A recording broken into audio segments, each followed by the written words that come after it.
안녕하세요. 웜의 신바 워런 버핏처럼 매일 신문을 박찬모와 함께 읽으면서 투자의 고수가 됩시다. 오늘 6월 9일 목요일 순서입니다. 네. 어제부터 약간 비가 촉촉하게 내리면서 날씨도 좀 선선해졌고요. 그리고 굉장히 마른 땅에 또 비가 와서 기분도 아주 상쾌합니다. 뉴스를 보니까 비가 좀 더 와야 되더라고요. 네. 근데 우리나라는 정말 이 위치가 또 기가 막힌 위치에 있어서 6월 달 뭐만 되면 이제 장마 시즌으로 들어가잖아요. 그러면 또 비가 흠뻑 이렇게 내립니다. 근데 장마도 요즘은 이렇게 지구 온난화 때문인지 이 장마 전선이 6월 달에 좀 마른 장마가 오다가 7월에서 8월 넘어갈 때 또 비가 왕창 쏟아지나 뭐 그런 부분도 있긴 한데 어쨌든 참 이 장마 전선이 이렇게 지나가는 자리에 있어서 항상 이렇게 비를 많이 맞을 수 있는 그런 위치에 있다는 게 참 축복받은 그런 나라인 것 같습니다. 어, 오늘은 먼저 여러 가지 기사를 따왔는데, 참, 어제 누가 댓글로 중요한 기사를 따는 그 기준이 뭐냐라고 물어보셔가지고요.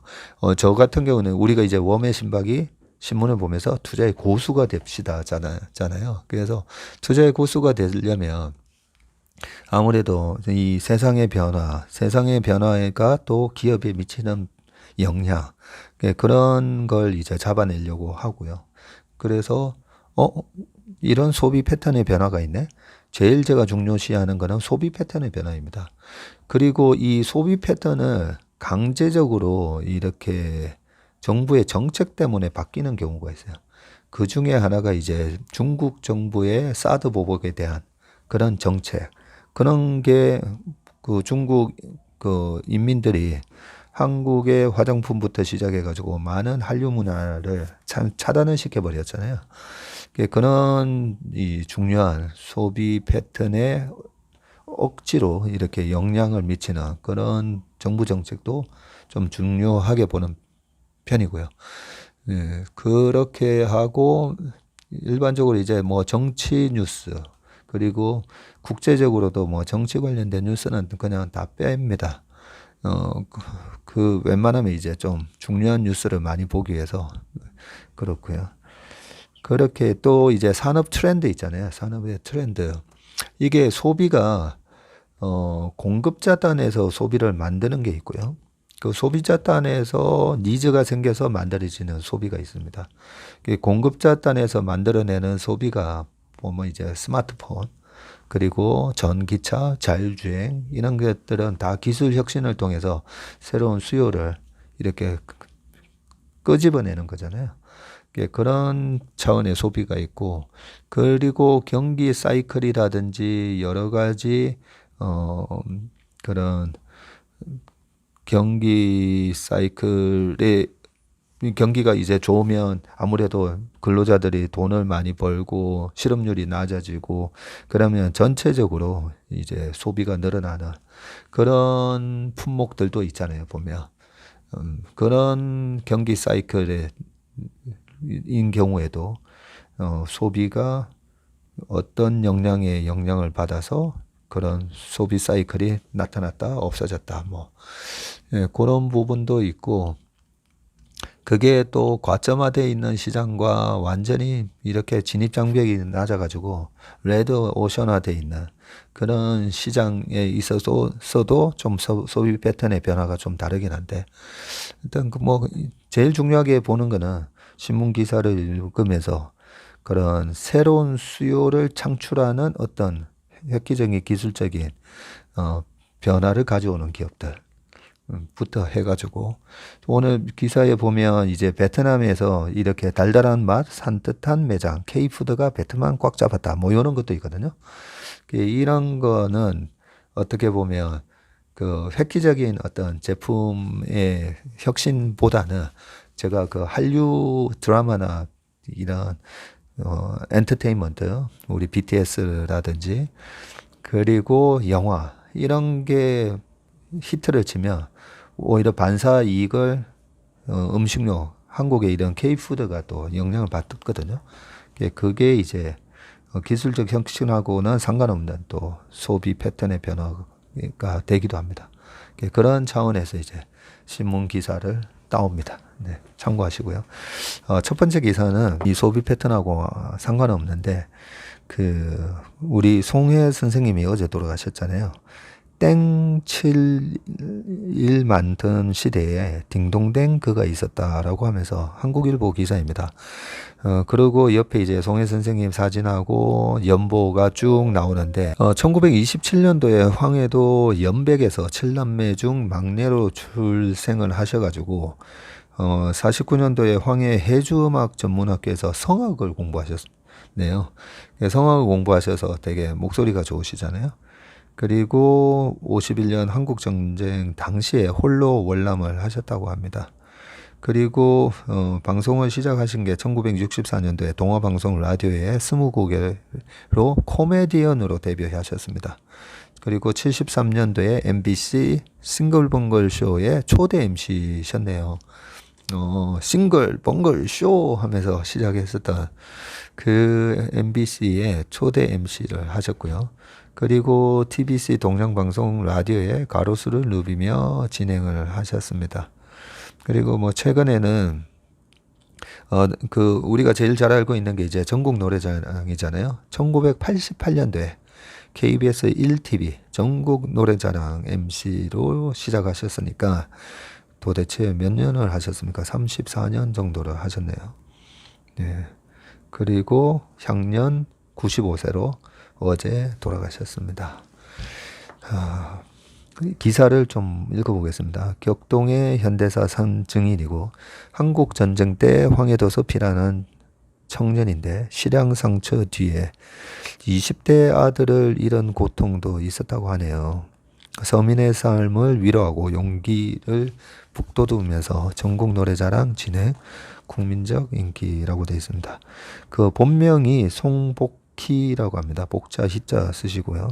그리고 24 청년 송혜가 어머니 누이와 사흘마다 헤어져야 했다고 하면서 1951년 1월 달에 전쟁 때 전세에서 밀린 인민군 3천여 명이 산에 숨어들었고 먹을 것이 떨어지면 서울에 한 번꼴로 마을에 내려와 식량 등을 빼앗아갔다. 그때마다 청년들은 집을 떠나 있다가 인민군에 발각되면 징집되고 반항하며 목숨을 잃었기 때문이다 라고 하면서 이번엔 조심해라 라고 해서 송혜의 어머니가 집을 나선 아들에게 한 이 말은 모자의 마지막 대화가 됐다라고 하면서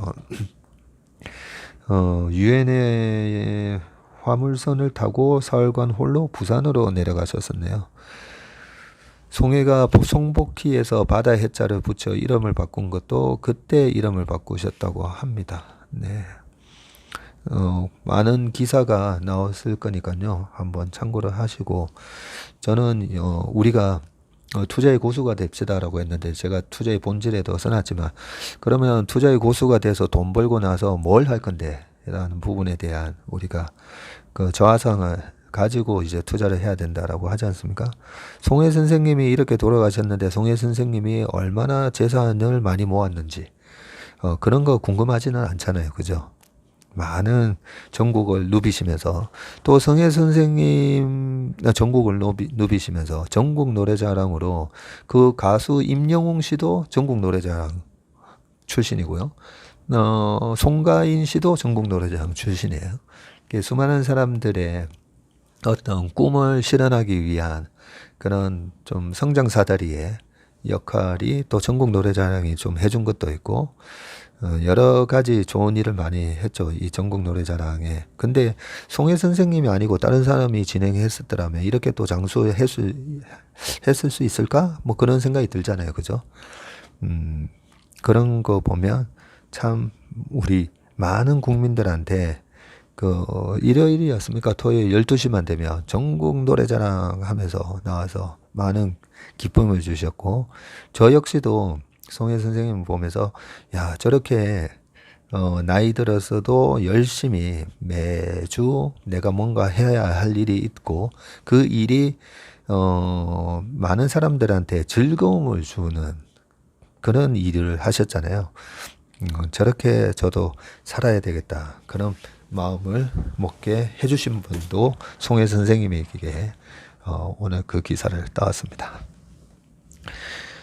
그 다음에 경향신문의 원화 환율이 900선도 위협이라고 되어 있습니다. 4년 6개월 만에 940원대 기록을 했고요. 미일 금리차 확대, 연일 하락, 일 완화 기조 확고, 약세 지속이라고 되어 있는데 최근에 제가 일본 관련된 기사를 계속 이제 읽어드렸었는데 제가 최근에 기억한 게 960원, 70원대였는데 지금 어제 3시 반 100엔당 941.85까지 빠졌네요. 네. 4년 6개월 만에 지금 940원대로 내려갔다고 합니다. 4년 6개월 만이니까 그러면 한 2016년 여기 적혀 있네요. 2017년 12월 26일 날 949.51 이후 4년 6개월 만이다. 당시 원엔 환율은 2018년 1월 8일에 936.59까지 하락을 했었네요. 최근에 엔화 약세는 미 연준의 긴축 속도가 높아지면서 미국과 일본의 금리 차가 확대된 데 따른 영향으로 시장을 보고 있다. 미국 10년물 국채금리가 지금 3% 전후에서 거래되는 것과 달리 일본은 10년물 국채금리가 상한을 0.25%에 고정하는 수익률 곡선 통제 정책을 지금 펴고 있어서 경기 부양에 초점을 두고 있는 일본은행은 엔화 하락에도 이 YCC 방금 수익률 곡선 통제라 했잖아요. yield curve를 컨트롤한다 해서 YCC라고 합니다. 이 YCC의 변화를 주지 않고 있다. 달러 엔 환율은 지난 7일 역대 최저인 달러당 132엔을 돌파했고 8일 한때 133.3에 거래되기도 했다라고 하면서 뭐 얼마까지 가능하다라는 뭐 이런 얘기 쭉 있고요. 전문가들은 10일 발표되는 미국 소비자 물가지수 상승률의 CPI 상승률에 주목하고 있다. CPI가 시장 예상치에 부합해야 미국 재금리 상승세가 멈출 것으로 전망되기 때문이다. 라고 쭉 적혀 있습니다. 그 다음에 또 한국일보 기사인데요. 코로나가 일자리 이동도 막았다라고 하면서 요 일자리 관련된 기사도 제가 좀 유심히 봅니다. 이 소비가 결국은 그 노동자들로부터 나오는 거잖아요. 그러면 이 일자리의 어떤 변화는 또 어떻게 이루어지는지 실제로 그 옛날에 조선 경기가 되게 좋았을 때 있잖아요. 조선 경기가 되게 좋았을 때는 울산 그리고 저기 거제도 그쪽에 경기가 너무 좋아가지고요. 조선 경기가 좋아서 보너스도 많이 받으니까 그 일대에 식당 뭐 술집까지도 되게 잘 됐다. 그러고 그게 실제로 아파트 가격에 또 영향을 줬었거든요. 그런 차원에서 이제 일자리 관련 기사도 유심히 정해가 보는 편입니다. 2020년 이직률이 전년보다 5% 감소를 했고 40%는 직장을 옮긴 후 임금이 줄어들어 자영업자에서 임금 근로자로 13%포인트나 늘었다고 하네요. 코로나 첫 해인 2020년 직장인 자영업자의 이직이 전년 대비 5% 이상 줄어든 것으로 나타났었고요. 일자리를 옮긴 임금 근로자 중 약 40%는 이직 과정에서 임금이 또 줄었다고 합니다. 이직 과정에서 임금이 줄었다는 말은 결국은 강제적인 이직이었다라고 볼 수가 있겠네요. 그죠? 최근에 뭐 빅테크 기업들에 의해서 미국의 임금 상승이 되게 많았고 국내도 마찬가지로 플랫폼 기업들 임금 상승이 꽤 높았는데 여기저기서 이제 막 서로 오라고 하다 보니까 임금을 높여가면서 이직을 했었는데 2020년 일자리 이동 통계에서 옮겨간 사람의 40%가 임금이 줄었다는 말은 그 40%는 어쩔 수 없이 일자리를 잃어서 또 더 일을 할 수 있는 임금은 낮지만 일을 할 수 있는 곳으로 옮긴 것 같습니다. 그러면 도대체 몇 명이나 그랬나가 궁금해지는데요. 2020년 등록 취업자 2,483만 2천 명 가운데 전 국민의 하여튼 뭐 절반 가까이가 취업을 하고 있는 상황에서 14.8%가 367만 4천 명이 1년 전과 다른 일터로 자리를 옮겼었네요. 일자리 이동자 수는 2019년도에는 387만 6천 명이었는데 5.2%한 20만 명이 줄었다고 합니다. 일자리를 잃어서 정부의 일자리 관련 행정자료에서 빠진 미등록자는 3.0% 10만 3천 명이고요. 미등록자는 3% 늘어난 349만 3천 명이었다. 코로나19 확산으로 인해서 이직이 위축되고 많은 사람이 일자리를 잃었음을 보여주는 수치다. 자영업을 하던 사장님이 월급쟁이로 돌아선 비율도 늘었다고 합니다. 2020년 자영업자 등 비임금 근로자 22만 명이 이직했는데 이 가운데 83.6%는 임금 근로자로 자리를 옮겼다. 2019년 70.8%보다 비중이 늘었다라고 돼 있으면서 워낙 그때 피해가 컸잖아요. 그리고 대기업 종사자 중 57.5%는 중소기업으로 자리를 옮겼고요. 34.5%는 다른 대기업으로 이직을 했다. 중소기업 종사자는 82.1%가 중소기업으로 옮겼고 대기업으로 이직한 비율은 10.1%에 그쳤다. 임금 삭감을 감수하면서 일자리를 옮긴 사람은 2020년 이직한 전체 임금 근로자의 39.8%에 달한다. 임금이 늘어난 이직자는 59.2%다. 그래도 어쨌든 임금이 늘어서 옮긴 분들이 6이고 줄어서 옮긴 분들이 4. 6대 4네요. 2019년에 이직한 임금 근로자 중 67.5%의 임금이 늘었고 31.7%만 임금이 줄었다라고 되어 있습니다. 세종시에서 박세인 기자님이 쓰신 거네요. 박세인 기자님입니다. 반갑네요. 네. 그 다음에 또 한국일보 기사입니다. 회원 900만 명 돌파, 스타벅스 쿠팡의 비결은 뭐냐라고 돼 있으면서 유료 멤버십 회원을 확보하려는 유통업계의 전략이 고도화되고 있다. 온라인 쇼핑이 보편화되면서 매달 이용료를 내거나 일정 금액을 충전해 사용하도록 고객의 발을 묶어두는 락인 가두기 전략이 매출 상승을 위한 선결 조건이 되면서다. 경쟁사가 따라할 수 없는 대체 불가능한 서비스로 편의성을 높이는 게 관건이다. 주식 투자하면서 제일 중요한 단어가 나왔네요. 경쟁사가 따라할 수 없는 대체 불가능한 서비스. 요게 주식 투자에 있어서 가장 키워드라고 볼 수가 있는데 어떤 전략을 지금 스타벅스가 쓰고 있는지 한번 보겠습니다. 한국서 첫 사이렌 오더 차별화된 경험과 혜택이라고 되어 있면서 그 스타벅스를 쓰시는 분들은 다 아시잖아요. 모바일로 사전 주문 서비스죠. 이 사이렌 오더가 제가 알기로는 한국에서 먼저 시작돼서 퍼졌다라고 제가 알고 있는데요.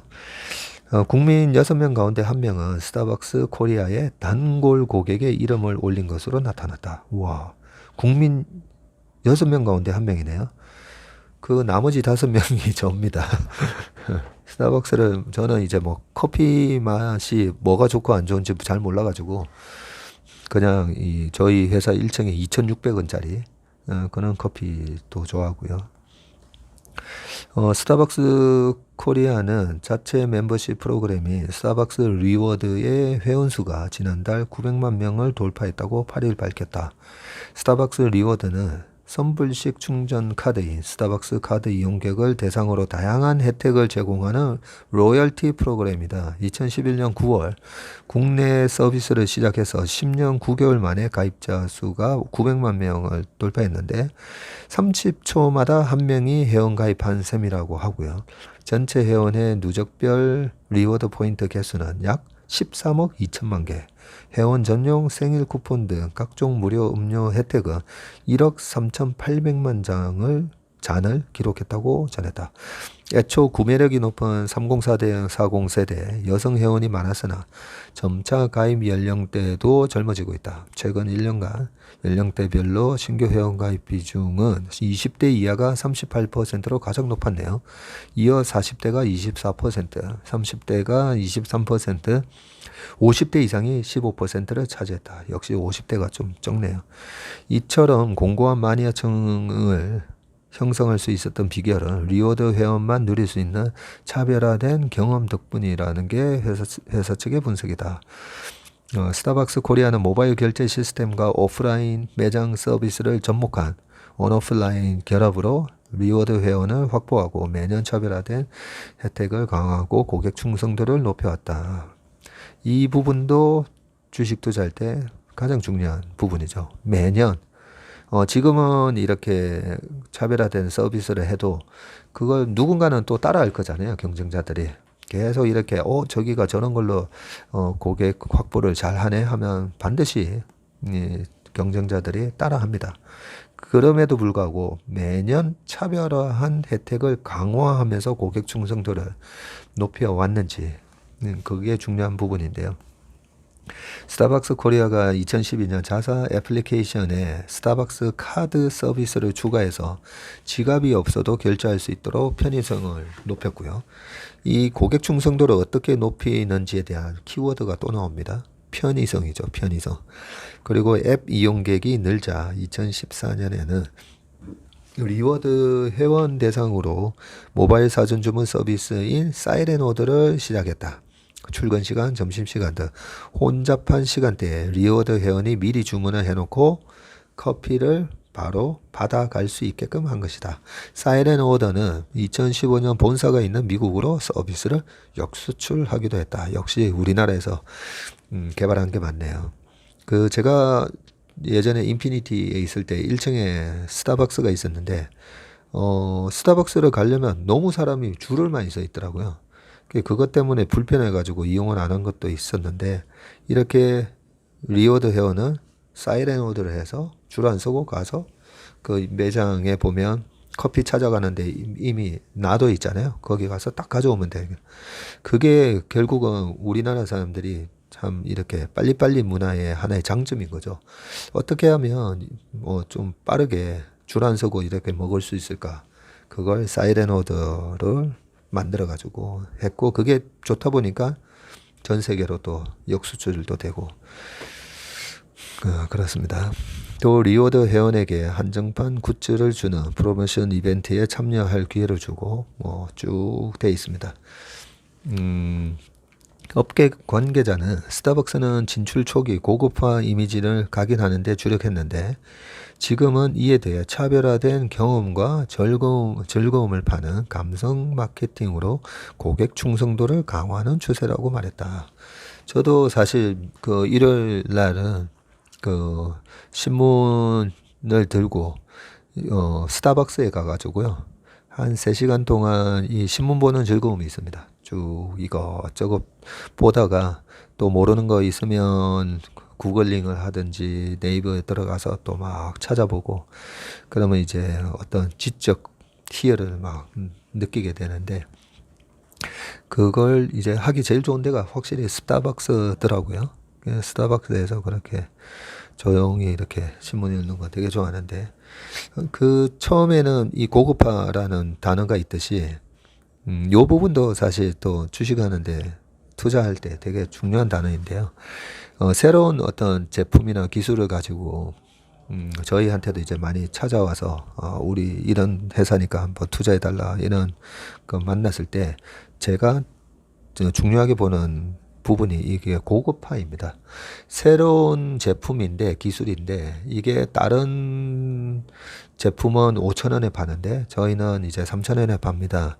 물론 이제 어떤 핵심 장비 이런 거를 5천만 원에 써야 되는데 우리가 동일한 기술을 가지고 3천만 원, 3,500만 원 이 B2B 기업들은 그런 게 좀 중요하거든요. 비용을 확 줄일 수 있는. 근데 이제 소비재는 옛날에 제가 이제 파스테르 우유를 보면서 그걸 알았었는데요. 새로운 혁신은 고급 제품에서 시작이 되는 거구나를 그때 제가 깨달아서 테슬라 같은 거 나왔을 때 테슬라보다 전에 이제 GM의 볼트 같은 거 나왔었잖아요.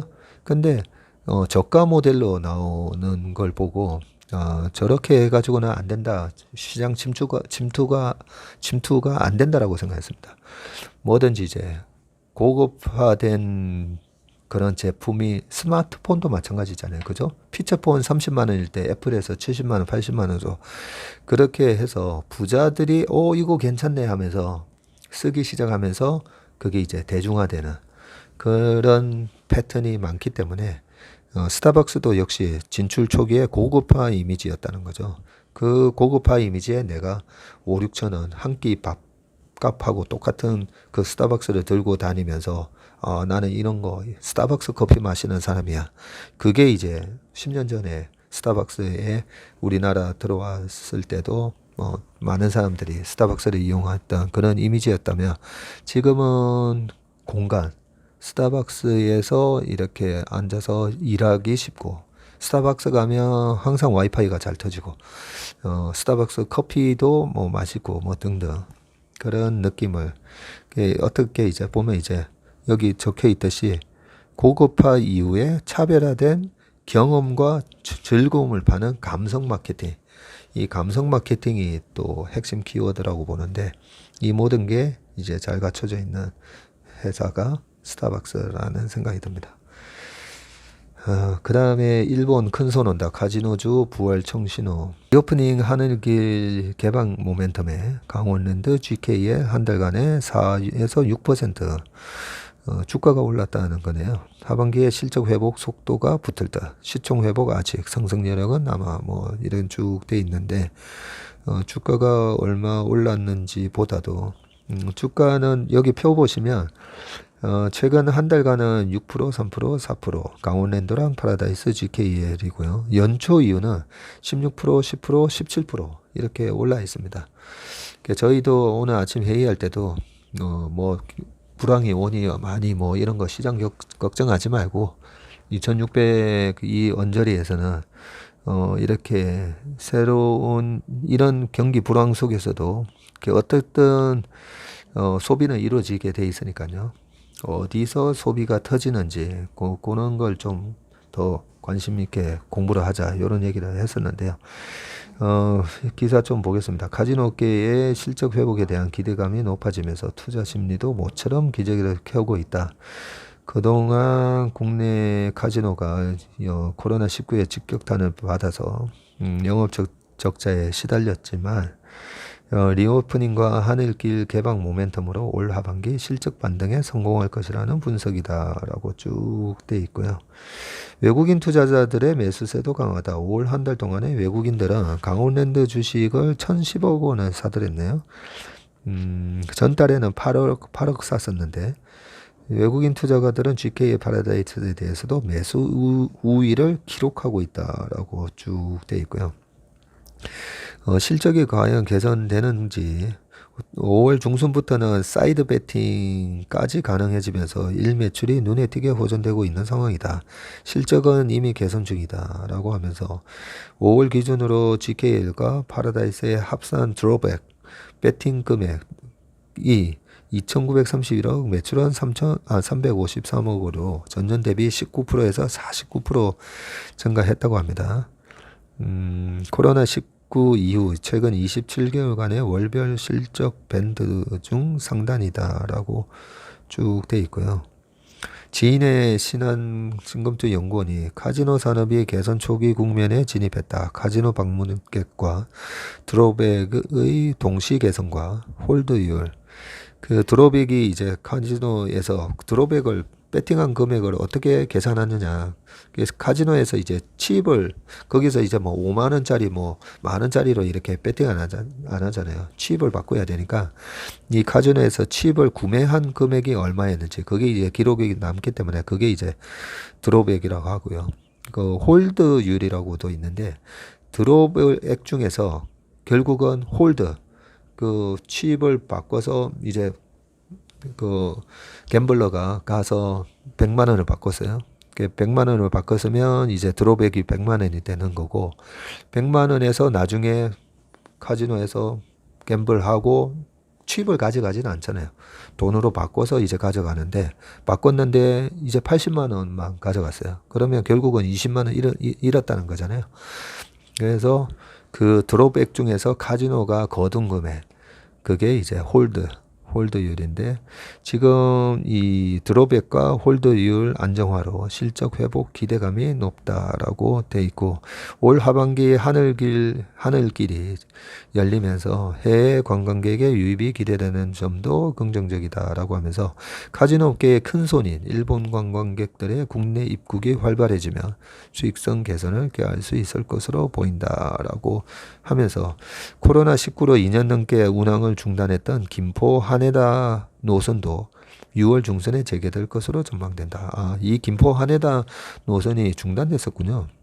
그리고 앞서 파라다이스 등 국내 카지노 업체들이 4월 말부터 일찍이 해외 마케팅을 재개했었는데, 재개해도 이게 하늘길이 열렸어야 되는데 이 하늘길이 이제 쭉쭉 열린다는 그런 얘기입니다.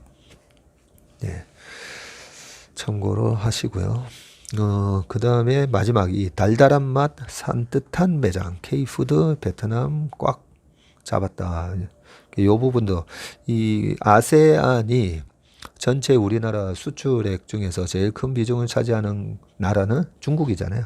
중국, 그 다음에 미국, 유럽, 아세안 순서기 때문에 중국이 28%, 미국이 한 15%, 유럽이 13에서 15, 아세안이 또 한 13 언저리 되기 때문에 아세안에서 K푸드나 한국 상품에 대한 어떤 변화가 일어나는지 중요한데요. 한류에 빠진 젊은 층을 타깃 마케팅으로 하고요. 과일소주, 김치맛, 감자칩 등 현지인 입맛 맞춤 제품으로 공략을 하고 있고, 오토바이 발레 파킹 서비스도 하고 있다라고 하면서 지금 사진이 나오는데요. 베트남에 있는 하이트 진로의 진로 바베큐 매장, 한국의 포장마차를 컨셉으로 해 인기몰이에 성공했다라고 하고요. 뭐 한글이 막 적혀 있네요. 그리고 이번 사진이 뚜레쥬르네요. 호치민 소재 뚜레쥬르 카노이점이 문 열 시간에 맞춰 줄을 선 현지 소비자다. 와, 줄을 이렇게 서 있네요.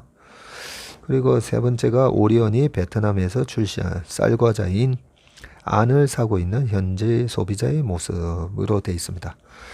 요 기사도 한번 쭉 읽어보시면 될 것 같습니다. 아무튼 이렇게 아세안, 특히나 이제 베트남 같은 나라가 보면 인구 한 9천만에 5년 전에 갔을 때 인구의 평균 연령이 28살이었거든요. 굉장히 젊은 나라입니다.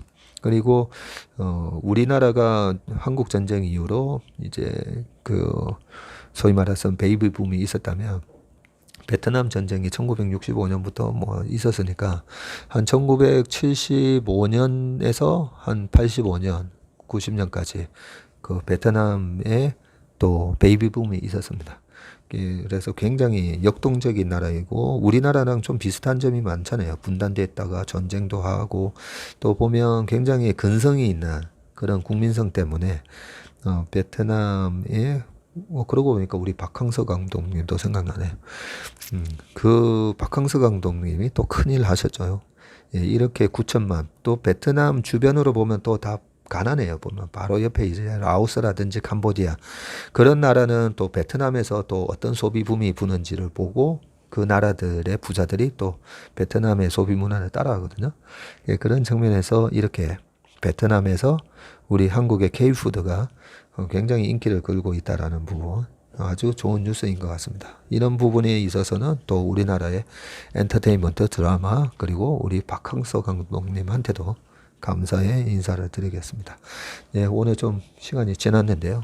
오늘 주요 기사는 여기서 마치도록 하겠습니다. 오늘도 건강하고 행복한 하루 되시길 바라겠습니다. 감사합니다.